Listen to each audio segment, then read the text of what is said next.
आज का प्रश्न बीपीएससी मेंस हिस्ट्री ऑप्शनल का है, पर अब ऑप्शनल डिस्क्रिप्टिव टाइप का नहीं रह गया है, वो आपको ऑब्जेक्टिव टाइप का हो गया है। ठीक है, मतलब कि पूरे हिस्ट्री से आपको 100 नंबर के ऑब्जेक्टिव पूछे जाएंगे, आपको डिस्क्रिप्टिव नहीं पूछा जाएगा। फिर भी हम एक प्रश्न देख लेते हैं यहाँ पर कि डिस्क्रिप्टिव अगर आपको अच्छे से पता है तभी आप ऑब्जेक्टिव बना पाओगे। ठीक है, तो प्रश्न है सिंधु सभ्यता के नगर नियोजन के मुख्य लक्षणों का परीक्षण कीजिए। क्या क्या प्रमुख लक्षण थे तथा आधुनिक नगर नियोजन में ये लक्षण कहाँ तक पाए जाते हैं।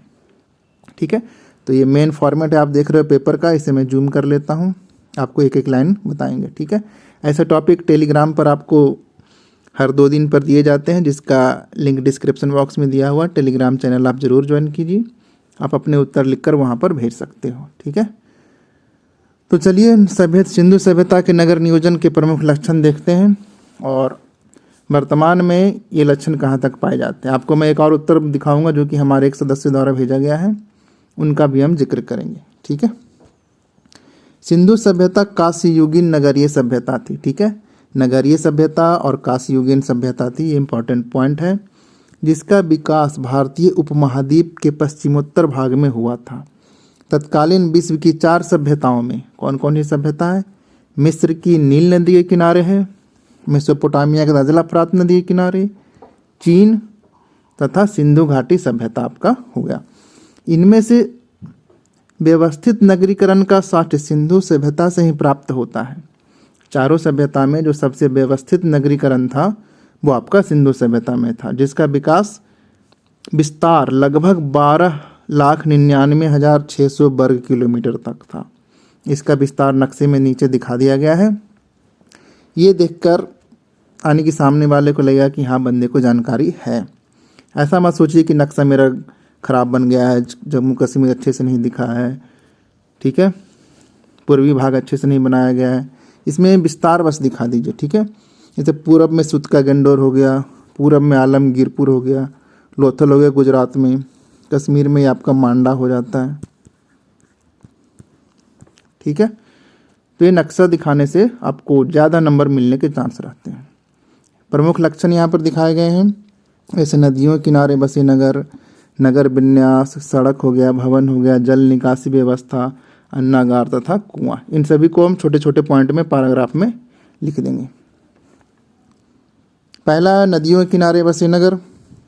सिंधु सभ्यता के अधिकांश नगर नदियों के किनारे बसे हुए थे, जिसके माध्यम से नदी है तो यातायात होगा ही, व्यापार भी होगा, सिंचाई की सुविधा भी हमें मिल जाएगी। ठीक है, जैसे कि कौन कौन से नगर है? मोहनजोदड़ो आपका सिंधु नदी के किनारे, चुन्हुदड़ो भी सिंधु नदी के किनारे, हड़प्पा रावी नदी के किनारे, लोथल हो गया आपका भोगवा नदी के किनारे गुजरात में। नगर विन्यास देख लेते हैं।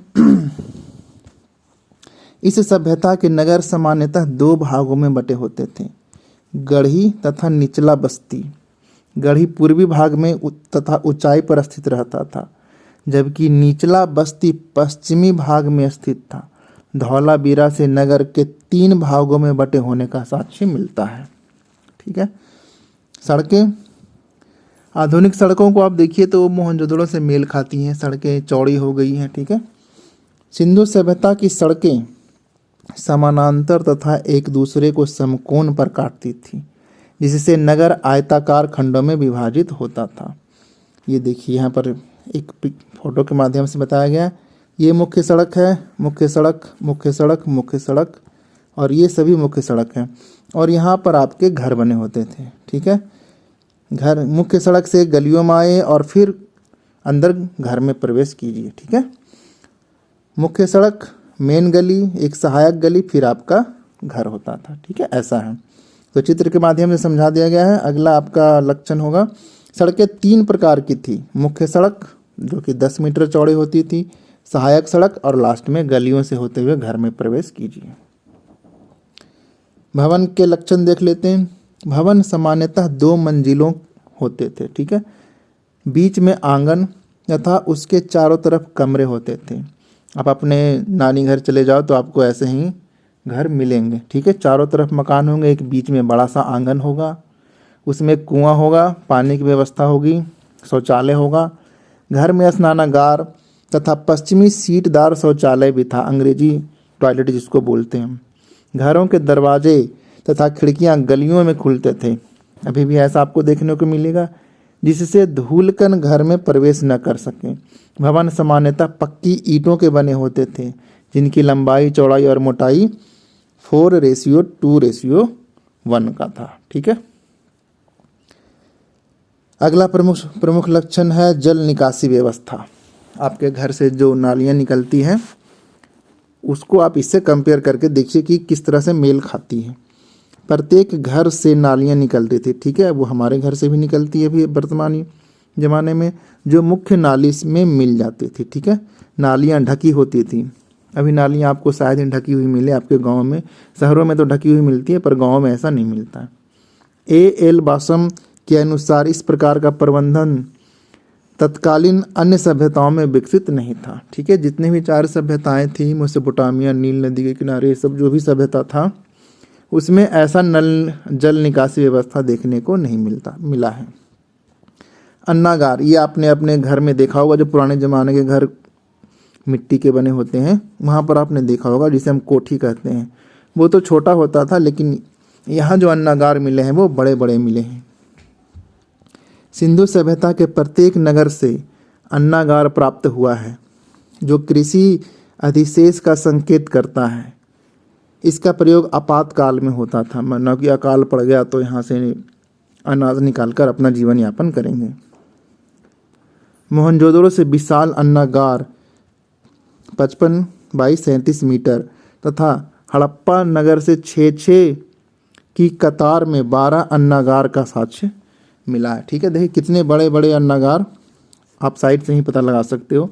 इनका उपयोग आपातकाल में होता था, कहीं अकाल पड़ गया, अनाज की कमी पड़ गई तो अन्नागार से हम अनाज निकाल कर उपयोग करेंगे। कुओं के साक्ष्य भी मिले हैं।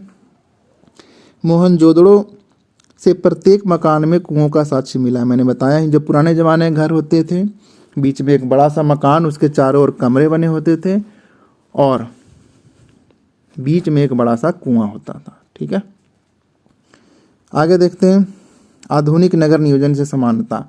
लक्षण हमने देख लिए हैं और प्रश्न में यह भी कहा जा रहा है कि आधुनिक नगर नियोजन से ये कहाँ तक मेल खाते हैं। ठीक है, तो सिंधु सभ्यता, यहाँ पर हड़प्पा सभ्यता भी सेम ही है, कि नगर नियोजन के आधार पर आज 4 लेन राजकीय पथ का निर्माण किया जाता है, जो समकोण पर एक दूसरे को काटते हैं। इससे सड़क दुर्घटना कम होने की संभावना रहती है, क्योंकि सामने से आने वाले वाहनों पर ध्यान दिया जा सकता है। अब तो वो ट्रैफिक लाइटें लग जाती है तो एक्सीडेंट और कम हो गया है। भवनों के निर्माण में भी हड़प्पा नगर नियोजन का प्रयोग आधुनिक नगरों में होता है।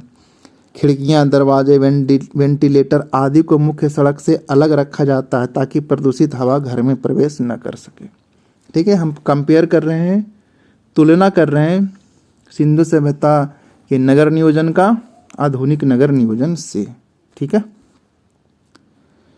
नदियों के किनारे बसे होते थे सारे नगर। ठीक है, वर्तमान में भी नदियों के किनारे आज भी विश्व के अधिकांश नगर बसाए गए हैं, जिससे जल की आपूर्ति, आवागमन के साधन तथा व्यापार करना आसान होता है। जैसे थेम्स नदी के किनारे लंदन, सीनी नदी के किनारे पेरिस आदि बसे हुए हैं।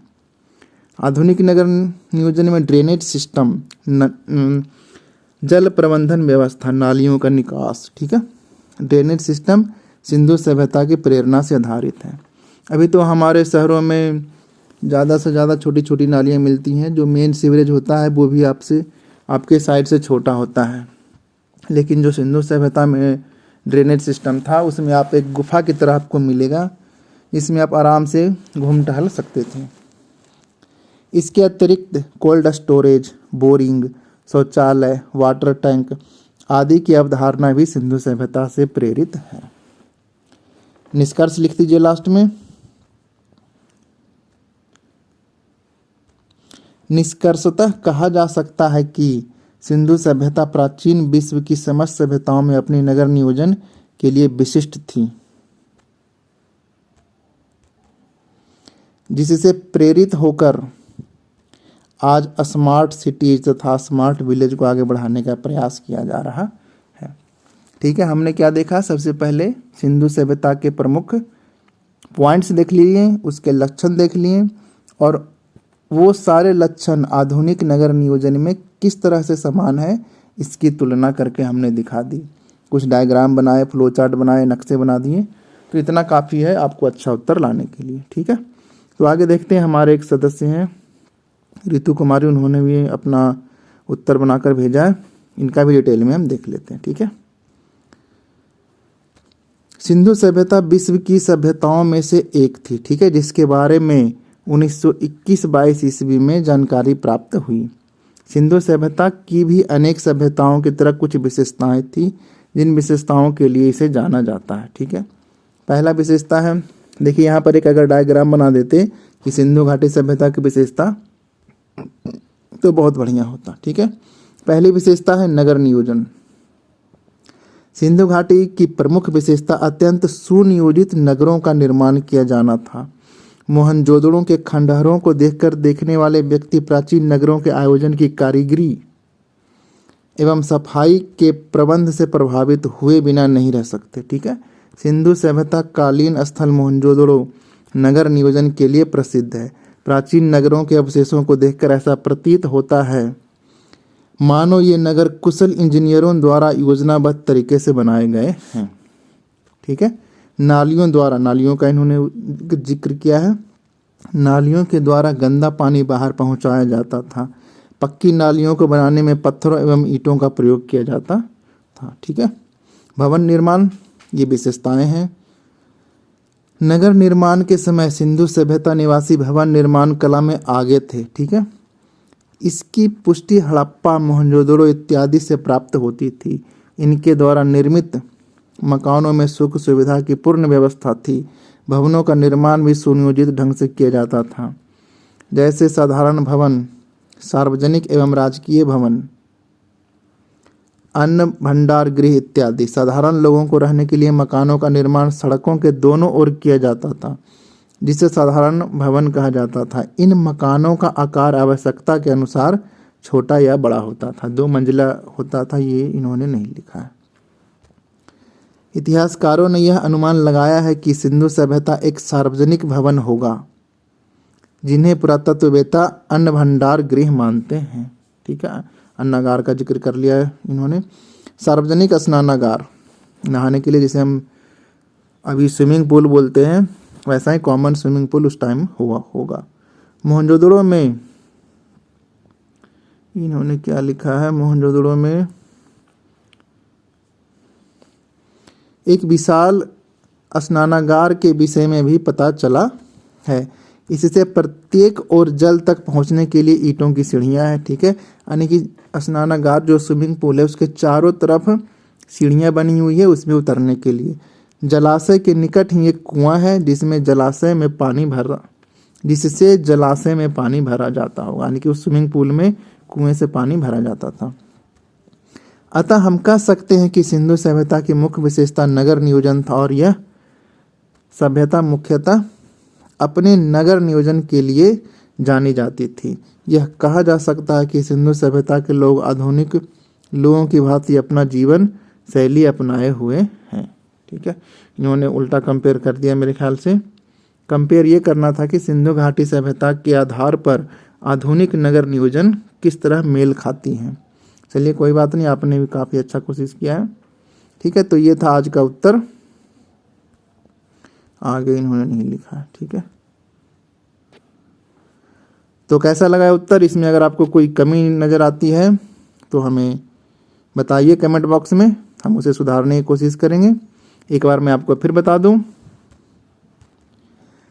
कि जो ऑप्शनल सब्जेक्ट है वो अब डिस्क्रिप्टिव ना होकर ऑब्जेक्टिव टाइप का हो गया है। ठीक है, जिसमें आपको 100 नंबर का ऑब्जेक्टिव ही पूछा जाएगा, डिस्क्रिप्टिव नहीं है। ठीक है, तो चलिए मिलते हैं अगले टॉपिक के साथ अगले वीडियो में, तब तक के लिए थैंक यू।